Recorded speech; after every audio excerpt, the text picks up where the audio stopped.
तुम्हाला वाटतंय प्रामाणिकपणाने सगळं मिळतं? विसरा ते. समाजाने शिकवलेला हा सर्वात मोठा खोटा धडा आहे की नेहमी खरं बोला. आजच्या मॉडर्न ऑफिसमध्ये सत्य बोललात तर फक्त धोका मिळतो. यामुळे एकतर तुमची नोकरी जाते किंवा तुमचं करिअर कायमचं उद्ध्वस्त होतं. आजचं ऑफिस म्हणजे फक्त काम करण्याची जागा नाहीये, तो एक कट कारस्थानांनी भरलेला निर्दयी राज दरबार आहे. लक्षात ठेवा, प्रामाणिकपणा हा एक सापळा आहे, एक ट्रॅप, आणि हे एक अतिशय भयानक वास्तव आहे. आजचं ऑफिस किंवा कोणतीही मोठी जागा हे एक असं युद्धक्षेत्र आहे जिथे फक्त आणि फक्त सत्तेचा खेळ चालतो. इथे जर तुम्ही बॉसच्या किंवा सत्ताधाऱ्यांच्या विरोधात जाऊन खरं बोललात तर त्याचा शेवट भयंकरच असतो. इथे प्रामाणिकपणे सत्य सांगणाऱ्याला सर्वात आधी बाहेरचा रस्ता दाखवला जातो.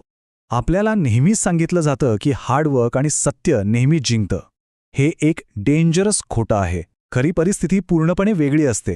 लॉ 24 नुसार इथे फक्त एकच व्यक्ती टिकून राहते, परफेक्ट कोर्टियर, म्हणजेच एक आदर्श दरबारी. जो हा सत्तेचा गेम अचूक खेळतो ना, तोच या भयानक राजकारणात सर्व्हाइव्ह करू शकतो. तर मग या जगात टिकून राहण्याचा पहिला नियम काय आहे? प्रॅक्टिस नॉनचलान्स, म्हणजे बेफिकीर असल्याचा देखावा करणं. तुमच्या बॉसला किंवा तुमच्या विरोधकांना तुमच्या कामामागचा घाम, तुमची भीती किंवा तुम्ही घेतलेली भयंकर मेहनत कधीच दिसू देऊ नका. सगळं कसं एकदम नॅचरल आणि सोपं वाटलं पाहिजे. तुमचे कष्ट आणि तुमची मेहनत लपवणं अत्यंत गरजेचं आहे. कारण जे लोक सतत घाम गाळताना दिसतात ना, ते हतबल आणि लाचार वाटतात. तुमचं यश हे अगदी सहज मिळवल्यासारखं वाटलं पाहिजे. तुमचं काम इतकं एफर्टलेस वाटायला हवं की पाहणाऱ्याला वाटलं पाहिजे, हा माणूस तर जिनियस आहे, साक्षात देवच आहे. कॉर्पोरेट राजकारणाच्या या खोट्या नाटकात चेहऱ्यावर एक मुखवटा घालणं, ॲक्टर्स मास्क लावणं ही तुमची जगण्याची एकमेव अट आहे. तुम्हाला आतून कितीही राग येत असला तरी तो गिळता आलाच पाहिजे. खोटं हसणं आणि समोरच्याच्या अगदी चुकीच्या गोष्टीलाही येस बॉस म्हणणं ही एक मस्ट हॅव कला आहे. स्वतःच्या भावनांवर पूर्ण कंट्रोल हवाच. जर तुम्हाला या सापळ्यातून जिवंत बाहेर पडायचं असेल तर 1% बुक क्लबची मानसिकता अंगीकारणं अत्यंत आवश्यक आहे. हा एक असा डार्क, गुप्त आणि इलिट दृष्टिकोन आहे जो जगातल्या फक्त टॉपच्या सत्तेवर असणाऱ्या लोकांनाच माहीत असतो. असे लोक स्वतःच्या चेहऱ्याचे आणि भावनांचे पक्के मालक असतात. ते कधीच आपला खरा चेहरा जगाला दिसू देत नाहीत.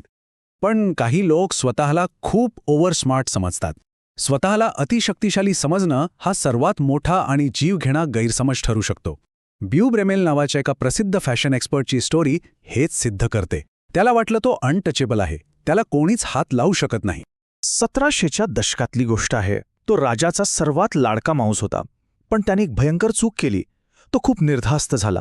एका रात्री जेवताना त्याने चक्क राजाच्या वाढलेल्या वजनावर जोक मारला आणि राजाला बिग बेन म्हटलं. याचा रिझल्ट अतिशय भयानक. त्याला एका सेकंदात दरबारातून हाकललं गेलं आणि तो अत्यंत भयंकर गरिबीत, एकाकी आणि वेड्यासारखा मरण पावला. यातून मिळणारा सर्वात भयानक धडा काय आहे? तुमच्या बॉसला कधीही तुमचा मित्र नको असतो, त्याला नेहमी एक हाताखालचा कर्मचारीच हवा असतो. बॉसच्या दिसण्यावर किंवा त्याच्या आवडीनिवडींवर चुकूनही विनोद करू नका. बॉस असतो, तुमचा बरोबरीचा मित्र नाही.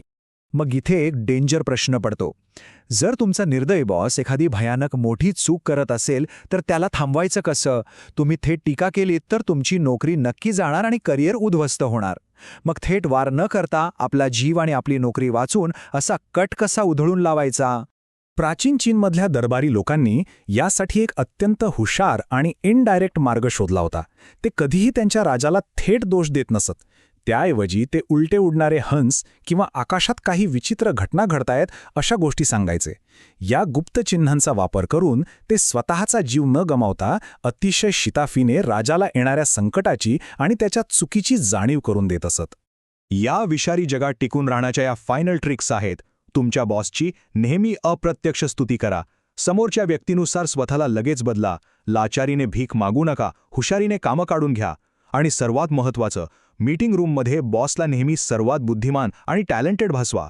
आता मला सांगा, जेव्हा उद्या सकाळी तुमचा तो निर्दयी बॉस तुमच्याकडे बघून गोड हसतो, तेव्हा त्याचा अर्थ तुमची नोकरी सुरक्षित आहे असा होतो की तुम्हाला कामावरून काढण्याचा प्लॅन आधीच गुप्तपणे तयार झालेला आहे?